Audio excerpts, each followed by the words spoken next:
అన్నయ్య ఇది చాలా బాగుంది కదా, ఇది నానమ్మ ఇచ్చింది కదా, ఇది నేను తీసుకుంటా. నిజమే తమ్ముడు, ఇది చాలా బాగుంది, నాకు కావాలి. నాకు కావాలి అన్నయ్య. ప్లీజ్ రా, నాకే ఇవ్వరా. అన్నయ్య నాకేం కావాలి. ఎన్నిసార్లు చెప్పాలరా, నాకు కావాలి. లేదన్నయ్య నాకే కావాలి, నాకు వద్దు పో. పోరా, నీతో నేనేంది మాట్లాడేది, నాకు కూడా అవసరం లేదు, తీసుకో. సండే స్కూల్కి టైం అవుతుంది మమ్మీ, కానుక ఇవ్వవా? సండే స్కూల్కి వెళ్ళాలా? ఇప్పటి వరకు ఫైటింగ్ చేసుకున్నారు కదా, మీరు అలాగే గొడవ పడుతూ సండే స్కూల్కి వెళ్తూ ఉండండి. మీరిద్దరు గొడవ పడకుండా సమాధానకరంగా ఏదైనా సరే ఇద్దరు కలిసి ఆడుకుంటూ అలా కనుక ఉంటేనే నేను మిమ్మల్ని సండే స్కూల్కి పంపిస్తాను, అలాగే కానుక కూడా ఇస్తాను.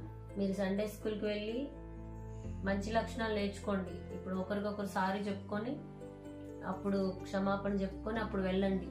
ఇద్దరు కలిసి ప్రేమతోటి కలిసి వెళ్ళండి, అప్పుడే దేవుడి నామం మీరు మహింపరచబడ్డది. మమ్మీ నాకు కూడా కానుక కావాలి. ఇందాక గొడవ పడ్డారు కదా, గొడవ పడి సండే స్కూల్కి వెళ్ళకూడదు.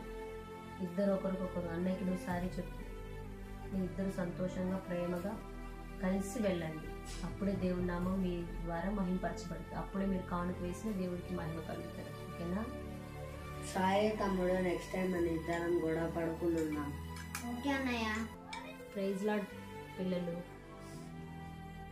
ఈరోజు మనం గొడవలు ఆడుకుంటూ చర్చికి వెళ్ళి కానుకేస్తే ఆ దేవుని నామానికి మహిమ ఉండదు.